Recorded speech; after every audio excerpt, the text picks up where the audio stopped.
pursuing it at some point to make sure we're covered. Anything further? Thank you, Worship. Councillor Hudson addressed a couple of mine. Item 29, the decline of funding is disappointing. I was going to ask for an update on the City Hall landscaping plan, so I'm hoping that the fact that they called a number of times is good news. Asking questions. Is that our feeling? They were asking questions do you think because they're asking questions we might be getting the funding? Okay, good. That's good news. Item 17, letter from the school district. I think it's very important that we move this issue forward after they have their public meeting or the meeting that they're hoping a workshop with regards to a number of groups that they've invited to participate. I think we've held up any movement on that Jackson site for I think we need to make some decisions on that. That's hopefully moving. The school district is taking the initiative there. And then item 31, I don't know if it's just me, but I don't remember the highway being as bad as it is, especially up Tank Hill, and as well around the corner where all the accidents happen on the west of town. The condition of the highway is just, it's really bad this year, and I think we need to keep on that, because I know you are working on it, Your Worship, and do speak to the Minister of Highways as often as possible about it, but I don't remember the highway being as bad as it is this year, and maybe it's just the nature of the freeze-thaw, or maybe it's just all the traffic. No, I did speak to the Minister last. Actually, I ran into him last month on a different issue, and he had promised to look into it and possibly do it in the spring, and I guess that hasn't changed. I guess it isn't quite spring, so. Okay, thank you. Councillor Cannon.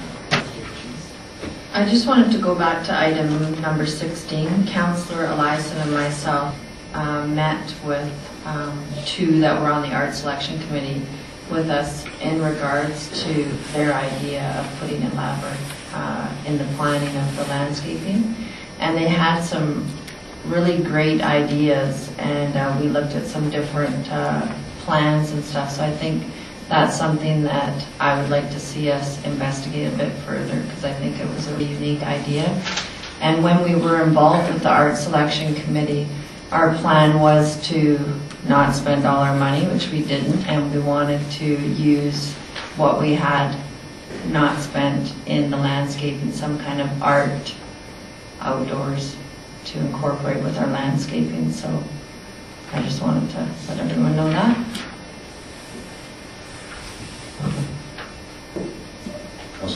Just one comment in relation to Councillor Flynn's raising of the condition of the Trans-Canada.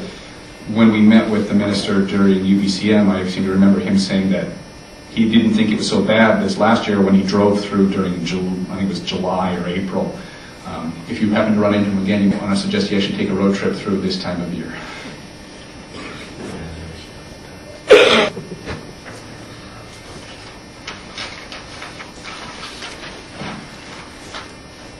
We have intent to from the Ministry of Employment and Income Assistance, the 10x10 challenge.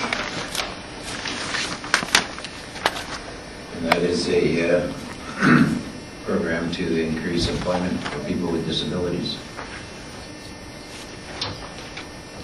Councillor Harrison. Are you looking for a motion, Your Worship? I think that would be appropriate. Okay. Well, I would certainly move that the City of Salmon Arm take on the 10x10 challenge as proposed by the Ministry of Council on Employment for Persons with Disabilities. Actually, the Minister made a point of personally calling all the mayors and requesting that they bring us to their respective cities. So we have a seconder, and as contained in the information here. Yes, I'd be happy to speak to it. But, seconded by Councillor Eason. Thank you, Worship. You know, I think it is incumbent on government, and especially local government, to set an example and to reach out for help to make persons with disabilities more independent. And there's many jobs that these people can do, and And so I think as a local government, it would set an excellent example for others by not just meeting the 10 by 10 challenge, but those people then would have the ability to show others how employable they are.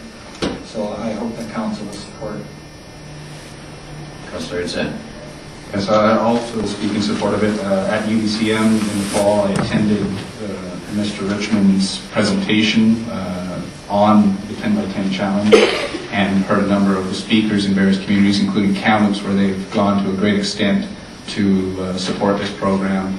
And I can certainly endorse it. And I know also from the perspective of being chair of the Social Issues Committee that this and other issues relating to persons with disabilities and how our community can make efforts to better support them has come up and will likely be one of the topics as a priority for the committee for our meeting that we're having a prioritization meeting tomorrow.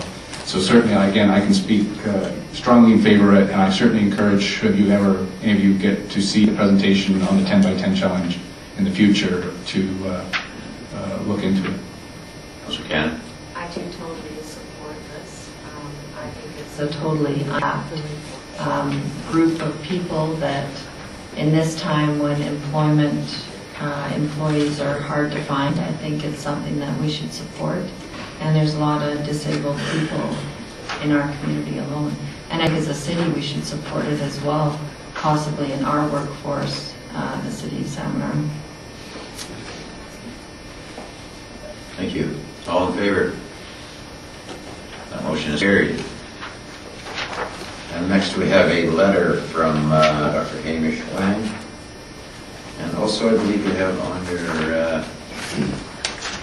your information that we just received a response from Interior Health concerning this letter. Councillor Flynn. Thank you, Worship. I found the letter of Dr. Wang very interesting, and if the facts or the numbers, the actual numbers, it's a pretty strong argument to say that the funding model might not be as efficient or as effective as it should be. It sounds like in the response that it's not necessarily a direct correlation between where people are referred and that IHA does move their funds around. But in the interest of making sure that our citizens are properly serviced and funding from our tax dollars goes the right direction, I'm not sure if there's anything we should be doing as a council, whether we should be putting a motion together that just says we'd maybe like some more information on this, or it sounds like they're going to get some more information and hopefully we'll be kept apprised of what they find out, because the stats on the percentage of referrals that seem to be going south as opposed to west are alarming, if that's the case. So I don't know, I asked to have this put in with the correspondence, and I just wonder what other councillors think. Should we just let it play itself out, or should we be asking more questions ourselves? This is also going to be on our CSRD agenda. To be honest, I find this a very, very confusing issue. The whole funding part seems to be very complicated. I won't even pretend to begin to understand this. Perhaps Councillor Harrison shed some light on this. Your Worship, it's certainly an area of expertise for me, but what I did notice was that the original letter, I believe, was at least sent to mayors on the 6th of January, and Interior Health was on the 9th of January. So that would indicate to me that certainly it's got your attention, and they are the people with the expertise. So I'm fairly comfortable, and the letter that has been written by Joanne Connor is very open. It sounds like to the input that's been given there. So I'm happy to let this play out between the parties who are most involved. I don't feel comfortable stepping in because I don't feel I have enough understanding of that funding.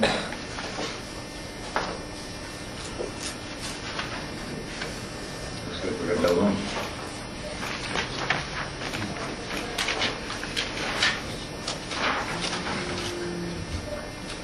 We have our staff reports. Development Services, Agricultural Land Commission application.